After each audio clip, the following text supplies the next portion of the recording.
deep dive discussion where we explore the ideas, strategies, stories, and inspiration that really matter. This deep dive into leadership comes to courtesy of Ysh Estayo. Now let's dive in. Today, we're digging into leadership. We're looking at John Maxwell's 21 Irrefutable Laws of Leadership. Yeah, some really foundational stuff in there. Absolutely. And the goal here for you listening is to pull out some key ideas you can, actually use right away to boost your influence, your effectiveness. No matter where you are, whether you have a fancy title or not. Exactly. So let's get into it. Where do we start? What's like the absolute core? Well, John starts with the law of influence. And it's simple, really. Leadership is influence. Full stop. Not the position, not the title. Nope. Think about it.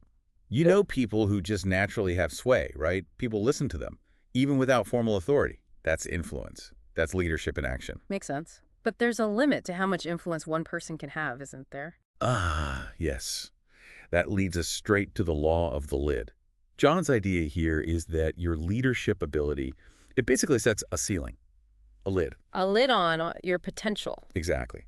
Your personal potential, your team's potential, your organization's. Your effectiveness can only go as high as your leadership ability allows. Okay, so if you want better results, you need to raise your leadership lid. Precisely. Yeah. And notice the connection back to the first law.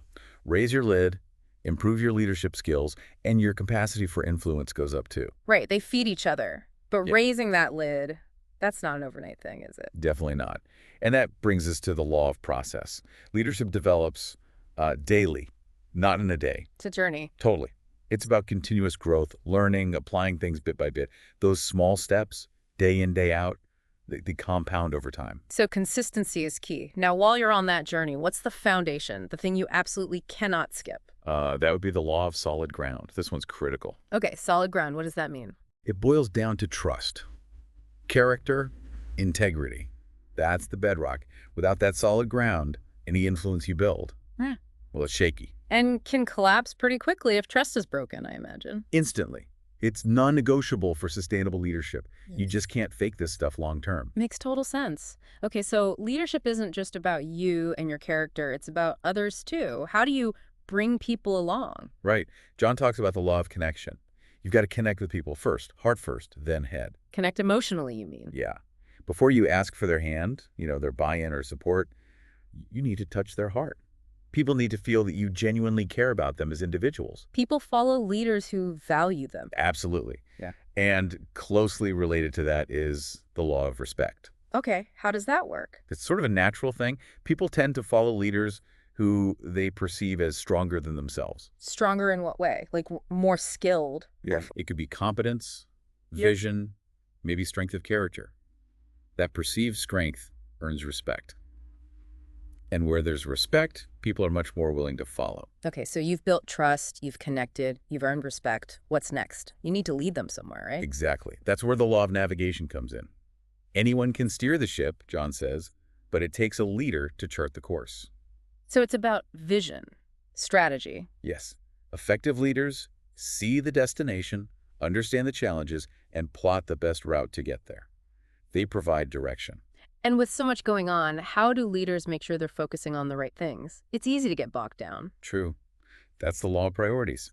Leaders focus their energy on high-impact activities. Like the 80-20 rule. Kinda, yeah. Focusing on the 20% of activities that yield 80% of the results. It's about being effective, not just busy. Making sure the main thing stays the main thing. Right. Now, there's one more I think is really powerful, especially for growth. Ah, you must mean the law of explosive growth. Yes. What's the core idea there? It's about multiplication, not just addition. See, if you lead followers, you grow by adding people, one by one. Okay, addition. But if you develop leaders who then go on to develop other leaders, now you're talking multiplication. That's how you get explosive, sustainable growth. Yeah. Empowering others to lead. That's a huge shift in perspective. So let's try and wrap this up for everyone listening. What are the main takeaways? Well, first, leadership isn't just for the corner office. It's about your influence wherever you are. Right. And raising your leadership lid takes consistent effort, daily growth. Absolutely. And underlying all of it is trust that solid ground and making genuine connections with people. You got to connect. So maybe the challenge for you listening is to pick one or two of these laws, just one or two that resonate. Yeah, think about which one you could focus on right now. Where could you make the biggest difference? Good point. So here's a final thought to leave you with. Considering these foundational laws from John Maxwell, what is one area of your leadership that, if you really strengthened it, could have the biggest positive impact? On your effectiveness, sure, but also on the people around you. Something to chew on. Definitely. Thanks for listening. Grab Ysh Estayo's latest book on Amazon. Need business consulting, writing a book and publishing, or maybe help with AI? Ysh has your back. Contact Ysh Estayo or leave a comment. Until next time, keep diving deep.